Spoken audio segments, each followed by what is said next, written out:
My speech is only 11 minutes. So if you guys want to make some phone calls, I'm going to make a few calls because you only get 15 minutes. So for 3 minutes, make some calls. I want to thank everybody, particularly TEDxSpringfield, for letting me come and speak to you today. I want to thank all the volunteers. I want to thank my writing coach, Trey Whitaker, who had to deal with me for the last 4 months. And I want to talk about something that's really, really important to me. And that's, oh yeah, Steve, that's the wrong slide. That's a different program. That's my physical fitness program. So you probably don't want to, that next one, yeah. So I had some ideas that I kind of ran by the committee, and they weren't approved, but I thought they were important. I have to stay on the red carpet. I can't go off the red carpet. What I wanted to do, just like Justin Bieber, is I wanted to auto-tune my entire TEDx talk, the whole thing, and it would sound like this. Thank you for coming to the TEDx conference today. That would have been awesome. The whole thing. The other idea that I had, I noticed on the agenda that there's a cocktail or happy hour after the conference. And I was like, that doesn't make sense to me. They should have it before the conference and during the conference. And it would make the speakers and you guys like a lot more fun, I think. That didn't get approved. So I know I'm supposed to talk about profound things and my deepest thoughts. But I want to spend a couple moments as to why I'm here. I always wanted to be a TED Talk guy. I wanted to do a TED Talk. When I was a baby, I was swathed in TED Pampers. It's the #1 choice of hospitals. It says it right on there. Oops. My dogs, all named Ted. All my friends, Ted. I want to thank Ted and Ted. They're all here today. Ted, thanks for coming, guys. It's awesome. My room, TED concert posters. Favorite baseball player, Ted Williams. My favorite outdoorsman and president, Teddy Roosevelt. My favorite Kennedy and senator, Ted Kennedy. Ted Turner, love that guy. Mr. Nightline himself, Ted Koppel. And then Ted Danson. Now, not the CSI Ted Danson, the Cheers Ted Danson. The CSI Ted Danson kind of creeps me out. And then my favorite movie star, Ted. But, through this discovery, my whole life wanting to do a TED Talk, I came to find something out that you're probably all going to be a little disappointed in. I know I was. There's no such guy as Ted. There isn't. It's a big lie. And there aren't ex-wives in 100 cities around the world TEDx's. Nope. Big lie. Talk about leaping into discomfort. So, again, I probably should get to the serious stuff. When I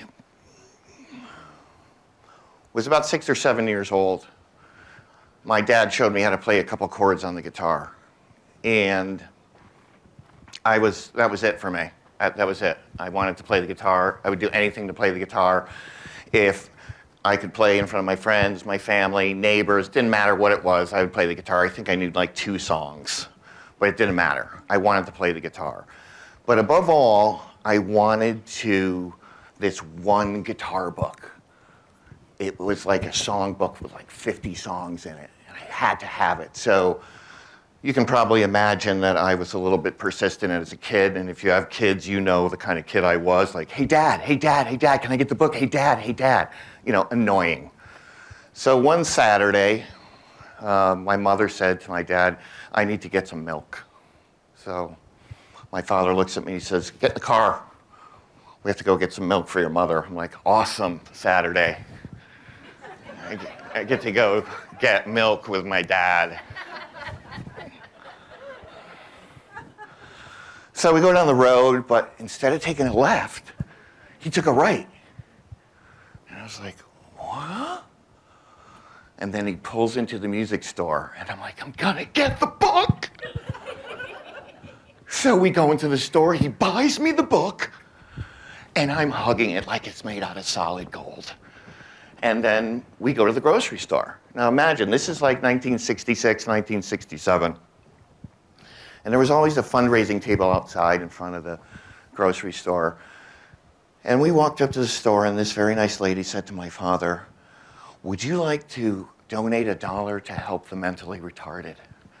And without missing a beat, my father looked at her and said, no, thank you. I just bought my son a book. As I'm holding the book.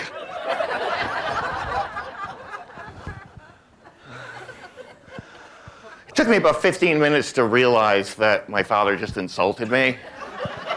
I mean, I was 6. So eventually, I took a big risk. I leaped into discomfort. I left my home when I was still in high school to pursue music. It was risky. I was a skinny little kid and really didn't have any place to go. And so I became a street musician. And I played in Boston, and it was tough, in New York, and the Cape, and Newport, and Maryland. And, you know, probably, you know, some tough times there. I had to live by playing. But one of the things that was awesome about it was the generosity of other people. Not just by throwing money into my guitar case, but also coming up and giving me food, inviting me to stay at their house.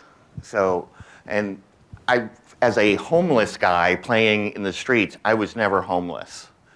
And it was then I decided if I ever get the chance to give back, I'm going to. Well, eventually, that led to me being asked to play in bars and taverns, smoky taverns, and all kinds of different venues. And I played over 3,000 appearances during that time. And I really, if it wasn't for the help of everybody, I couldn't have done what I was doing. And I got a lot of help. That taking that risk, led me to start my own company. When I got out of college, I got a job offer from General Electric. And it was a good job offer. And I was like, yeah, no, I don't want to work for you. I think I want to start my own company. And I did. And for the last 30 years, I've been the CEO of my own company, and it's been awesome. It's been a great ride. And taking risks also allowed me to become a host and one of the hosts and producers of an outdoor adventure television program. And I took a lot of risks, and I do a lot of kind of crazy things. And some of them don't always work out so well. Let me show you one. Oh, yeah. Yeah, look how it's flattening himself down. Right. It's trying to look bigger. Yep. That's why you don't handle snakes.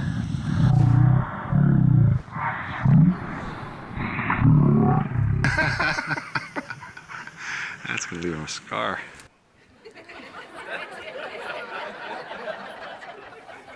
You're rethinking the leap into discomfort thing right now, aren't you? That wasn't really pro leaping into discomfort. I'm fine, except for a weird nervous twitch I have from time to time. So a little about me personally. I've been married once. Oh, that's right, I was married twice. So basically, I did some math. It was string theory. So I've given half my stuff away twice, which means if you look at the equation, and I notice there's some math people in here, I have an eighth of my stuff left.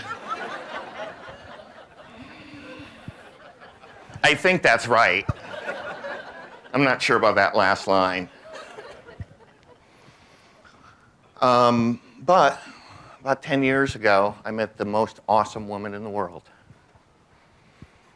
and fell in love. And 2 months ago, I got married again for the third time. Thank you. Now, the moral of the story is you can't let your earlier disappointments stop you from potentially meeting the greatest love of your life.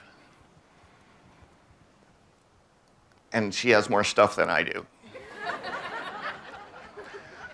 This is my passport photo.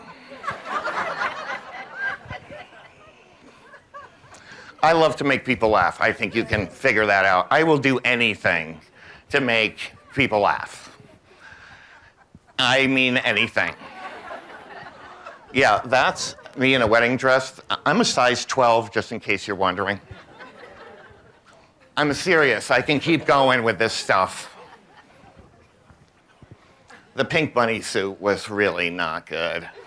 Was not a good look for me.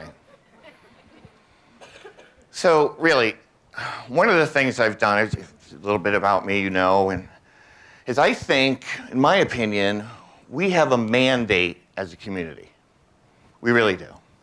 And I've dedicated 3 decades of my life, a little bit more, in helping those that are less fortunate. And I think that you should do anything in your power less than a felony or a misdemeanor to help other people. And I invite you to say yes to that discomfort. It's not easy, but I know you can do it. You know that diner you've been driving by for 30 years and you're like, I wonder what it's like in there. Stop. What's going to happen? Food poisoning at the worst? And then you can say, yeah, don't go to that diner. It's horrible. As our heroes have shown us countless times, we have to venture forth. We have to take risks. We have to seek discomfort. We have to say yes. We have to. What if Rosa Parks was like, yeah, you know what, I'll sit in the back, right? The power of us as individuals and as a group can affect real change. So when you're in that situation and you know what it feels like, what I want you to do is I want you to say yes when you want to say no. Can I play a little song for you I wrote?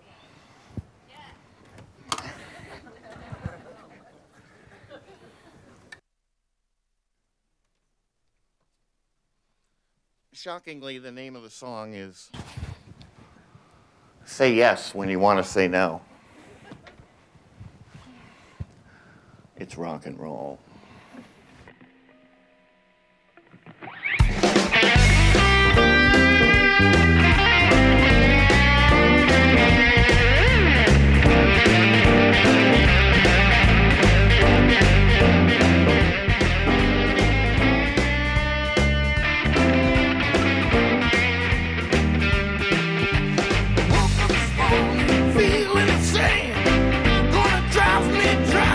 Say yes when you want to say no.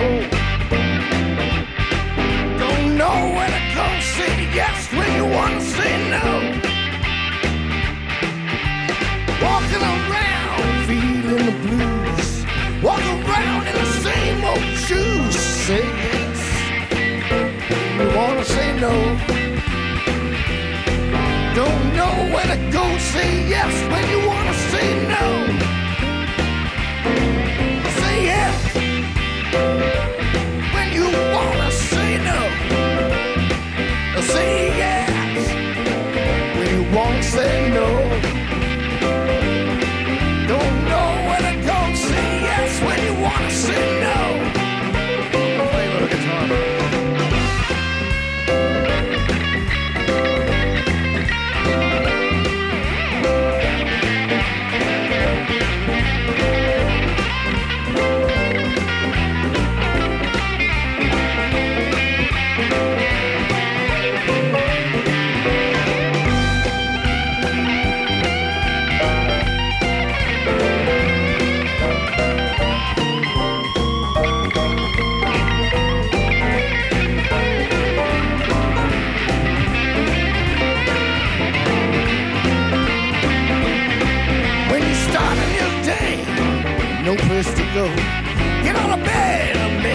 you only say yes when you wanna say no. Don't know where to go, say yes when you wanna say no. Say yes, come on, when you wanna say no. Oh, say yes when you wanna say no. Don't know where to go, say yes when you wanna say no.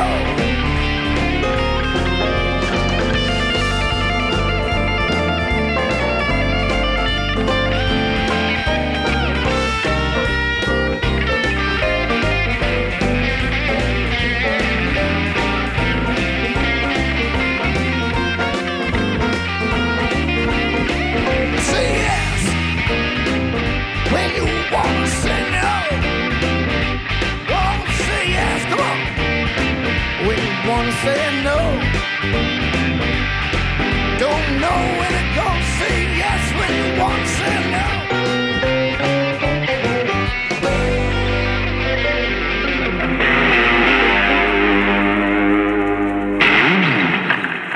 Thank you, everybody. Enjoy the rest of the show. Thank you for having me.